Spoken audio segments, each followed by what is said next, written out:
In this 50th year of the Open University, we might also turn our attention to another 50-year anniversary, that of the Stonewall Riots in Greenwich Village, New York. My name is Darren Langdridge and I'm a Professor of Psychology and Sexuality in the School of Psychology at the Open University. In the early hours of the morning of June the 28th, 1969, there was a police raid on a gay bar located on Christopher Street in New York's Greenwich Village.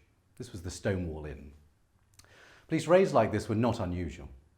The police across the United States at this time would routinely raid gay bars, as they did in the UK too, for a variety of somewhat spurious reasons.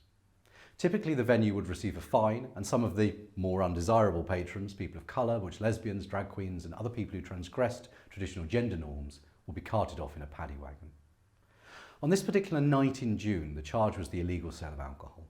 Police sought to arrest the employees as usual, and then started to eject the customers onto the street one by one, with some being loaded into police cars. For reasons we can only speculate upon, this night was different, and the usual mood of reluctant acceptance turned angrier. People threw pennies, bottles and then bricks at the police. Punches were thrown as the crowd outside the bar got bigger and bigger. The police had to hide inside the bar and wait for reinforcements. The riot continued for some hours until more police arrived and they were able to disperse the crowd.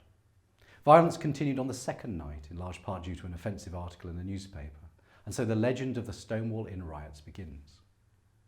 The Stonewall Riots continue to be commemorated to this day, and for many people represent a moment that they see as the start of LGBT liberation, the start of a new social movement when lesbian, gay, bisexual and trans people refused to meekly accept being treated as second-class citizens.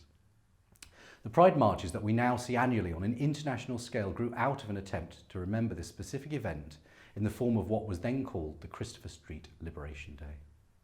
Now, whilst this event continues to act as a symbolic beginning of the struggle for LGBT rights, things are of course a little more complicated than this. An important thing to note is that there was political activity prior to Stonewall, with what was then called the homophile movement, starting in large part in the 1950s. This was mostly what we would deem today as rather polite, even conservative campaigning. There were also other events to rival Stonewall that occurred around the same time. There was large-scale police disruption of a gay New Year's ball in San Francisco in 1965, a small-scale riot at Compton's Cafe, also in San Francisco in 1966. Los Angeles was also witness to the notorious police raid on the Black Cat Bar.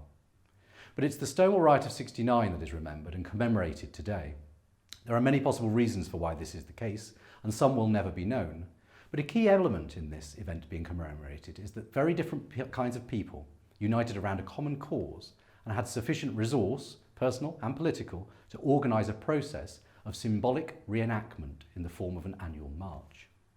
Now, some 50 years on, perhaps we need to look again at the factors that led to the Stonewall Riots, the anger that fuelled these events, and the unity that followed this eruption and cemented the event in cultural history.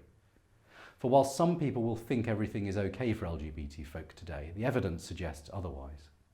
When we have the death penalty introduced for LGBT people in the Kingdom of Brunei, people rounded up, beaten and imprisoned in Chechnya, Russia. The President of Brazil just recently declaring he does not want the country to be a gay paradise. And, closer to home, continued attacks on LGBT people in the streets and parents campaigning to stop LGBT diversity education in their children's schools, to give just a few examples.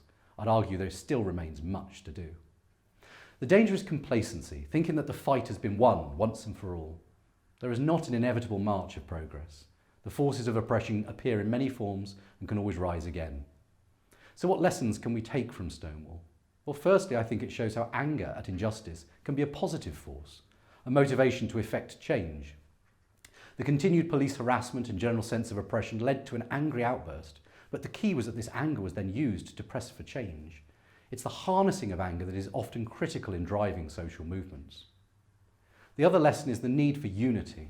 Whilst there's been considerable criticism of representations of Stonewall for whitewashing the events of that night, the reality is that the power of this event in effecting change came about in large part because it involved the coming together of many different people. People of colour, trans folk, drag queens, lesbians and gay men worked, often in different ways, to rise up and then formally challenge the people in authority.